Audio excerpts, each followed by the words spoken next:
Hello everyone, welcome to Saroj Mishra YouTube channel में। YouTube channel पर आप सभी का बहुत बहुत स्वागत है। सुप्रीम कोर्ट ने 29 अगस्त को फिर से एक नया डिसीजन दिया है, जिसमें शिक्षक भर्ती में बीएड मुद्दे पर लगी रोक सुप्रीम कोर्ट ने हटाई। तो मैटर क्या है ये तो आप सब तक पहुंच ही गया है, लेकिन फिर से क्योंकि अभी मेरे पास प्रॉपर जो है न्यूज़पेपर कटिंग है, जिसमें कंप्लीट डिटेल अच्छी तरीके से इंफॉर्मेशन दी गई है। आप चाहे तो इसकी स्क्रीनशॉट भी लेते जा सकते हैं, बाद में आप खुद भी आराम से बैठ के पढ़ सकते हैं। तो वीडियो में डिस्कस करेंगे कि क्या मैटर था, क्या हुआ, और बीएड कैंडिडेट्स के बिल्कुल फेवर में ये डिसीजन दिया है सुप्रीम कोर्ट ने इस बार। और इसी चीज को सीधे सीधे कनेक्ट किया जा सकता है केवीएस पीआरटी में बीएड कैंडिडेट्स के शामिल होने के पॉइंट को। तो पूरी बात जो है समझेंगे आगे वीडियो में। तो मैटर आप सब तक पहुंच गया है, काफी तेजी से चीजें वायरल हो रही हैं, नो डाउट। तो चलिए फिर मेरे इस वीडियो में भी समझ लेते हैं थोड़ी सी बातें। अगर आप चाहें तो स्क्रीनशॉट लेते जा सकते हैं न्यूज़पेपर की, क्योंकि ये जो पूरी कवरेज है वो अच्छे तरीके से एक्सप्लेन किया हुआ है। 6500 पदों पर भर्ती, काउंसलिंग चयन सूची पर रोक लगाई थी। एक्चुअली हाई कोर्ट ने छत्तीसगढ़ में 6500 पदों पर भर्ती हो रही है, जिसमें बीएड कैंडिडेट ने भी फॉर्म भरा था और बीटीसी वालों ने भी। तो बीएड कैंडिडेट को जो है रोक लगा दिया था काउंसलिंग और चयन सूची पर हाई कोर्ट ने। तो इसी मैटर को फिर से चैलेंज किया या फिर से याचिका दायर की सुप्रीम कोर्ट में, और सुप्रीम कोर्ट ने कहा कि नहीं, ये गलत है। और इसकी पूरी जो अच्छी तरीके से इसमें लिखा है, इनकी लैंग्वेज समझते हैं। एक एक लाइन पढ़ लेते हैं, एंड तक तो पूरी बात क्लियर हो जाएगी। सहायक शिक्षक भर्ती में बीएड अभ्यर्थियों की काउंसलिंग और अंतिम चयन सूची जारी करने पर हाई कोर्ट से लगाई रोक सुप्रीम कोर्ट ने हटा दी है। जस्टिस एएस बोपन्ना और जस्टिस प्रशांत कुमार मिश्रा की बेंच ने आदेश में कहा कि इस स्तर पर, इस लेवल पर प्रक्रिया को बाधित करना उचित नहीं होगा।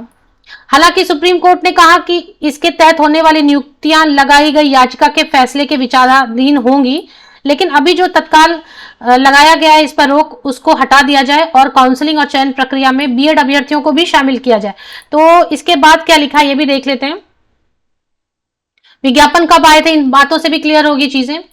छत्तीसगढ़ शासन ने सहायक शिक्षकों के लगभग 6500 पदों पर भर्ती के लिए 4 मई 2023 को ही विज्ञापन जारी किया था। 4 मई को विज्ञापन में ही छत्तीसगढ़ स्कूल शिक्षा भर्ती नियम 2019 में संशोधन किया गया, जिसके अनुसार सहायक शिक्षक की भर्ती के लिए स्नातक के साथ बीएड और डीएड अनिवार्य योग्यता रखी गई थी। 10 जून को परीक्षा आयोजित की गई, जिसमें बीएड और डीएड करने वाले अभ्यर्थी शामिल हुए। डीएड करने वाले कुछ उम्मीदवारों ने हाई कोर्ट में याचिका लगाई। इसमें बताया गया कि डीएड कोर्स में प्राइमरी स्कूल में पढ़ने वाले बच्चों के अध्ययन अध्यापन के लिए विशेष प्रशिक्षण दिया जाता है। ऐसा करके डीएड वाले कैंडिडेट ने हाई कोर्ट में याचिका दायर की। तो ये तो सभी जगह हो रहा है। इसके बाद क्या हुआ ये भी देख लेते हैं। मेरे इससे सुनने से अच्छा न्यूज़पेपर में क्या मेंशन है वो ऑथेंटिक ज्यादा। तो वहीं बीएड में उच्चतर कक्षाओं में अध्ययन अध्यापन के लिए विशेष प्रशिक्षण दिया जाता है।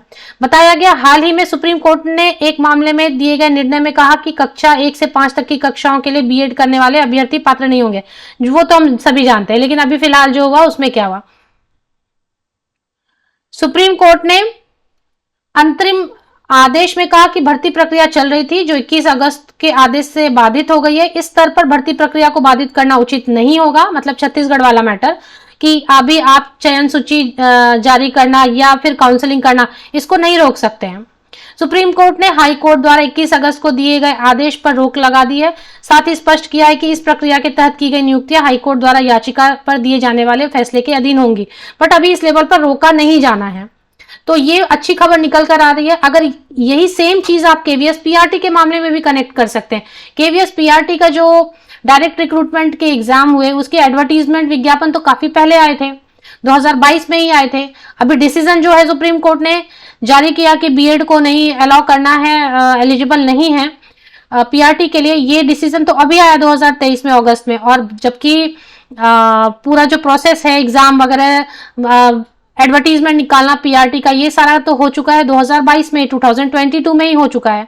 तो अगर इसी चीज को सीधा सीधा कनेक्ट कर दें आप पीआरटी केवीएस से, तो वहां पर भी बीएड अभ्यर्थियों के लिए सेम सुप्रीम कोर्ट बोल सकती है कि नहीं, अभी आप चयन को इस प्रोसेस में नहीं रोक सकते हैं, इसको आगे बढ़ने दें। और उसके बीच हो सकता है कोई अध्यादेश इस तरीके का लाया जाए कि जो भर्तियां ऑलरेडी चल रही हैं उसमें सुप्रीम कोर्ट कुछ रिलैक्स कर दे आगे बीएड अभ्यर्थियों को। और इस तरीके से बीएड अभ्यर्थी भी पीआरटी के लिए फिलहाल एटलीस्ट जो अभी भर्तियां चल रही हैं, जिनके लिए ऑलरेडी विज्ञापन आ गए, एग्जाम हो गए या एटलीस्ट विज्ञापन भी आ गए, उन भर्तियों में एटलीस्ट हो सकता है बीएड अभ्यर्थियों को शामिल करने के लिए सुप्रीम कोर्ट राजी हो जाए, सरकार कोई अध्यादेश ले आए। एक थोड़ा सा जो होप की रे है वो सीधी सीधी नजर आ रही है, खुल रहा है रास्ता, क्योंकि सुप्रीम कोर्ट बोल सकती थी कि नहीं नहीं अभी हो गया, हमारा डिसीजन आ गया, अभी हटाओ ये मैटर, सिर्फ डीएड वालों को लो। लेकिन कैसा सुप्रीम कोर्ट ने कहा कि नहीं, भर्ती प्रक्रिया को इस फेज में रोकना और बीएड अभ्यर्थियों को बाहर निकालना गलत है और उनको भी शामिल किया जाए और प्रोसेस को कंप्लीट किया जाए। तो इसी तरीके से रास्ते अगर खुलते हैं तो बीएड अभ्यर्थियों के लिए अच्छी खबर निकल कर आ सकती है। केवीएस पीआरटी के रिजल्ट में भी फिर इसका इंपैक्ट देखने को मिल सकता है। अभी तो सिर्फ अटकलें ही लगाई जा रही हैं, काम धीरे धीरे हो रहा है, प्रोसेस धीरे धीरे हो रहा है। Hope for the best.